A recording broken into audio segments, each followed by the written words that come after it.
another round of On the Couch here. Elias Palioyiannis has come along and having a chat with me and Justin again. Thanks for joining us, mate. No problem. You love this, don't you? Hey? He's in his zone. Loves it. Yeah. Loves it. Let's start with the most topical, controversial, hard-hitting question that we can land on you. We'll see how you go from there. You wear that blow, we'll get through anything. Okay. Big changes at Waverley during the off-season, and you have been a central figure in that with the youth women moving up to champ women. You've got them. The old wise players move on to another club. They're doing all right at McKinnon, no doubt about it. Thanks. How's it felt being in the middle of it all, mate? Because there's been a fair bit said and done.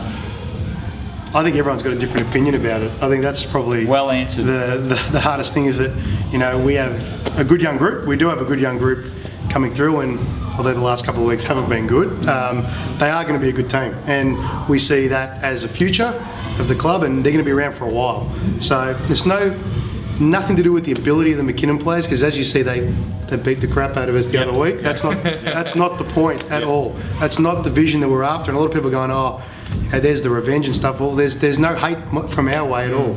I tried. I tried on the podcast. I gave it a go. You know, irrespective of the results, all we want to be is competitive this year, and then we can move forward. And I think it's the right decision for the club. I reckon that's really well answered, because clubs need to back themselves when they make big decisions, and it's about planning and the vision. It's not about where you are today or where you were yesterday. It's about where you're going tomorrow. I think that's really well answered. And look, let's face it, our job is to get people talking and get them having a chat around the water cooler during the week, and it is a topic. There's no doubt it's been one of the biggest topics in the off season. I think it's going to be a big topic right throughout this year, but you're spot on. As you get through this year, I think everyone's just going to move on. Everyone's going to move on, and yeah, we really wish McKinnon all the best, because they've been around for so long. So we really wish them all the best, but you know. Yeah, McKinnon state champ women have been around for ages. You mean the players have been around for ages. Just going back to your girls, I had the chance to see them in a pre-season game against Warringah. You got some cracking young kids coming through. They are terrific young players, and I tell you what, they have a go. They play hard. Yep, we do. Absolutely. And, you know, I'm looking at the results the last 3 weeks, and we've been getting pounded a little bit, but you watch the tape and we are really working hard. We're playing it out hard. It's just things just aren't going our way, and experience, you can't teach experience, and that's definitely what we're learning so far this year. But as you said, once we get through this year, we would have had a year of it. We would be we're not going to be an experienced team, but a more experienced team in the league next year. And then I think we're going to be okay. Okay. So I suppose this is going to be a couple of year plan, as you said. Is there the temptation to bring in, you know, maybe one or two very well known, maybe you know, interstate players or WNBL player, just to prop up this group if it gets all a bit too much? Good question. And double that up with, what if you lose players to the college system? Well, good questions. Good questions. That's what we do.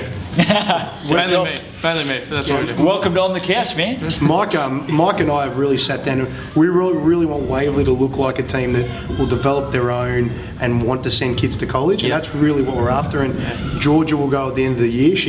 She's signed at a junior college. She's going to go at the end of the year. And where's she heading off to? She's going to a school in Idaho, I'm pretty sure. I'm not sure the exact name of it. It's not where Stacey Barr is, the Idaho Vandals, the best named college team in all of America. Vandals. Vandals. That will be a junior college she's going to.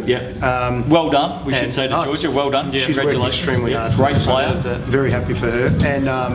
And Dickinson, the big kid, will go to college as well at the end of the year. She'll go on an academic scholarship. She's not going fantastic. Smart cookie. She's a smart cookie.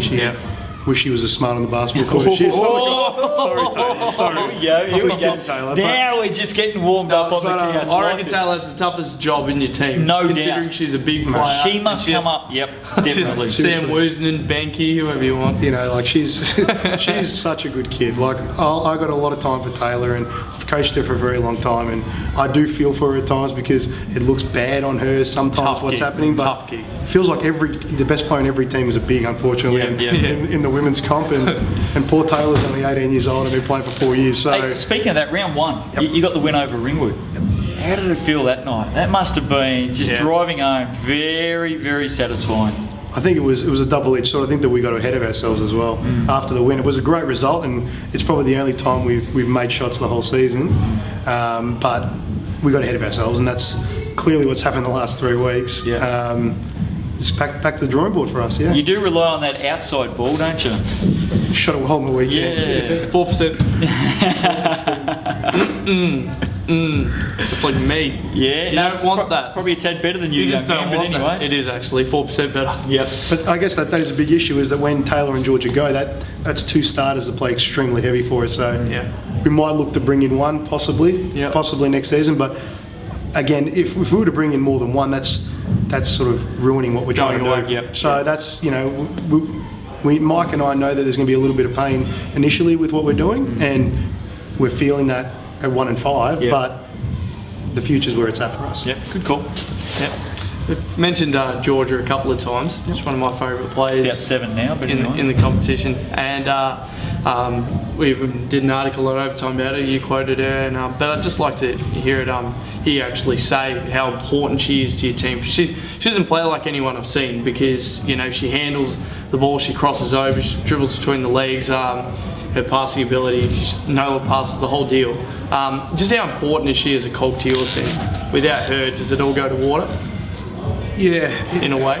In a way, I mean, I think the backup we've got is very good. Claire's very good as well. She comes in, and she brings us a different look to Georgia. Georgia's kind of one that will attack the rim a lot more. Claire's probably more of a jump shooter. So we get the best of both worlds. But when her first game, Georgia was probably single-handedly why we beat Ringwood. Initially, she was outstanding. And on the weekend, I mean, I'm one not to play players much more than 30 minutes because the way we play. I mean, I had to play 37 minutes on the weekend. Her work ethic and the way that she's going about it is very good. So, in the question, well, she's probably the most important player in our team. And she's definitely the barometer. Yeah, if we play well, she does. Last one from me. You've been a star. You always are. The flow-on effect. We've seen the change at state champ level, which in turn delivers a change down at youth level. How's it going down there? Because a lot of kids from Waverley now have the chance to play Big V basketball. Yeah, absolutely. I think that's great for the club. I coach the 18s, and when they're training 3 to 4 times a week now, so it's pretty much the under 18s plus a couple. Yeah, that's pretty much the group we got with the youth league, and look, they're copping some hidings as well. And we remember Mike and I sat down. We sat down all the players saying might be tough, but we get through this year, we're going to all be better for it. And those kids are playing hard, and again, not getting the result. So, but yeah, you're right. There were some better players, probably better juniors than them last year or the year before, having to wait because we had such a strong youth league team, and now that pretty much cleared out completely. Opportunity for all the young kids, and yeah, good for them. I'm really excited for them. Got any last hard-hitting questions, mate? He's been a star. Just about out, mate. He's done a good job. He's covered everything. Right? No, all we can do is wish you all the very best. We know that it has been a tumultuous off-season, or it's certainly been a big talking point during the off-season. But as you said, the vision of the Waverley Basketball Club and where you're going is very, very firm. It's very, very strong. And I've got no doubt that in a year, maybe 2, maybe 3 from here, we'll be thinking back to the bold, the brave, but the visionary move that Waverley has made. And we wish you all the best with it, mate. Thanks a lot. Good luck, mate. See you next time on the couch. Won't you come on over?